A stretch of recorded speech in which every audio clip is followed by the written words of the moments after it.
Drop heavy.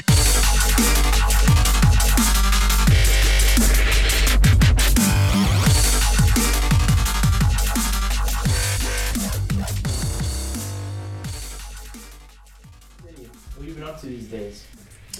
Basically sitting around waiting for my little baby to come along. Gonna have a kid pretty soon in the next 6 months, so basically just waiting on that. It's taking up a lot of time right now. Congratulations. Thanks, bro. You've been doing more producing, more DJing lately. I'd say mostly right now I'm doing a lot more producing. Basically it's just taking up my free time. Can't watch TV, can't do nothing else except thinking about those beats. So Yeah. that's what we do. So how did you get into DJing in the first place? DJing. Or did you start producing first, or did you start DJing? No, I was a DJ first. That's why I was DJ City first. So basically, one day I was chilling at the Comfort Zone, watching my bad boy. Shoutouts to Little Badass. Watched him kill a motherfucking ill set, just like he always does. And basically I said, you know what, I want to do that. Went there, got some turntables with a bunch of kids who left for the after party as usual. Went out, got some turntables, bought a bunch of records, and realized we didn't know what the fuck we were doing.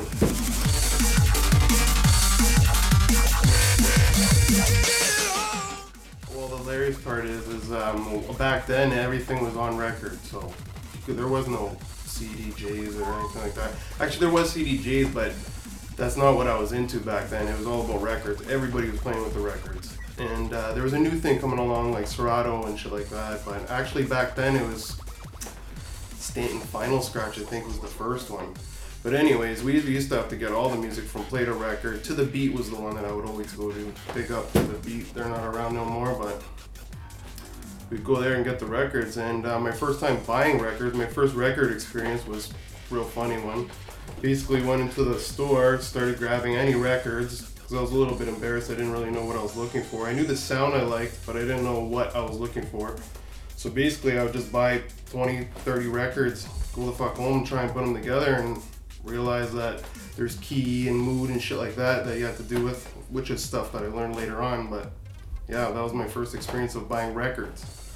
After buying the records, wasting a lot of money, like I said, that's when Final Scratch came around, Serato and tools like that, and we just started playing with the musics right then.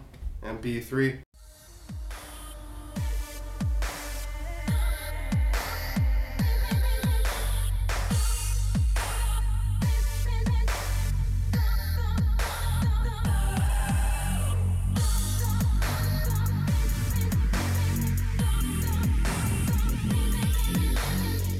The name DJ City came from an idea that I had with a friend. Basically, we had this idea to come up with a website, and the website was gonna be like this. Our main idea, obviously, it never happened, but the main idea was to have like a city of DJs that you can click on different links, and you would go in and listen to this guy's radio station, listen to that guy's radio station, and listen to this guy's radio station. And it originally started as a crew. I was DJ Jules, and we had like a couple other shitty ass members, we won't mention them.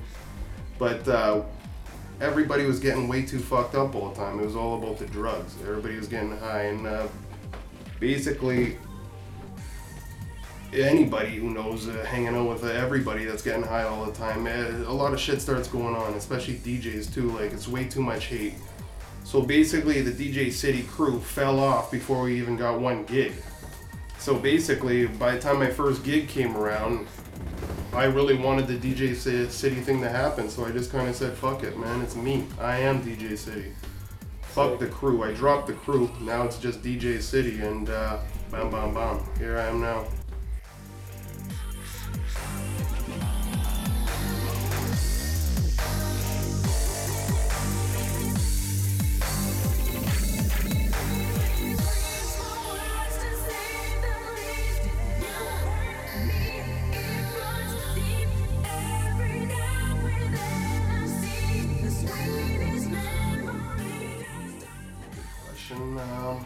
Well, I wanted to be a DJ, started practicing at my house with a lot of my friends, going to parties, of course, going to tons of raves, clubs, all these jams I would go to, constant after parties. I was always just hanging out at the club, watching the DJs craft their work, watching DJs like The Cozy and Addy and Little Bass and El Duran, just watching these guys that were shaping my Toronto scene. I don't want to say the global scene, because I was getting those guys too.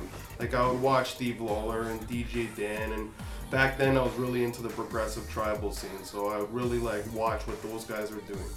So basically I would just see what they were doing. I'd always be watching the turntables, watching how they're getting the pitch going, and I would go home and with my friends we would go to after parties and work on my decks. We'd immediately go and try and do our own stuff, try and make our own sets, try and get everything going. Then eventually when I got good enough, I made my first demo. It was pretty cool too. We had like bought a little what do you call it? I bought a nice printer that actually printed stuff on it, so I tried to be as professional as I can, and I printed my logo that I had drawn on my computer. It's pretty funny. But anyways, the DJ set was just badass. We still listen to it to this day, and still people always still big it up, man. But anyways, that was my first demo, and what I would do is I would just bring it around with me everywhere. That's how shit was back in the day. There was no Facebook. You just had a demo, and you just went to the parties, and you just passed it out. And basically, I would just have my demo on me. Now, the whole thing is I never really had to give it out. The very first demo I gave out was to my man Christian over at Nightmare. And currently it's White Rabbit Events, man. Christian Bolton, check him out, man, he's doing that shit. But anyways, he took a chance on me and my girl, me and Mixie, man. We teamed up and we just started raiding the scene, man, holding down residencies all over, hitting out every single club we could, whether it was Wednesday, Thursday, Friday, Saturday, fucking Sunday, Monday, missing work just to hit these DJ gigs off, barely getting paid for half of them. Just out there grinding, and that's how it all started, man. People just started liking what we were doing. They knew we were about the scene, and we knew we were about the vibe, and they knew we were motherfucking party rockers.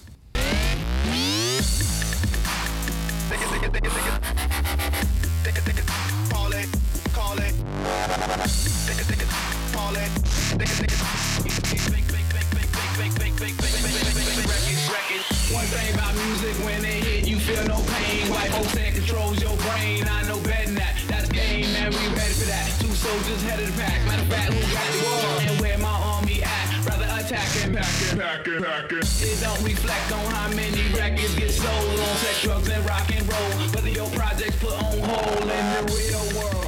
These just people with ideas.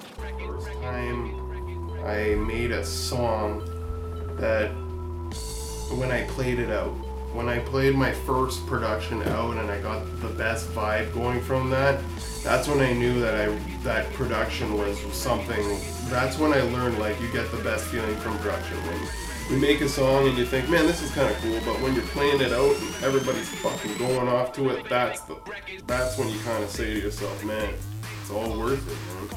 Just all worth it. That's probably the point in time when I'll look back and say, okay, I'm probably gonna make another one as soon as I get home.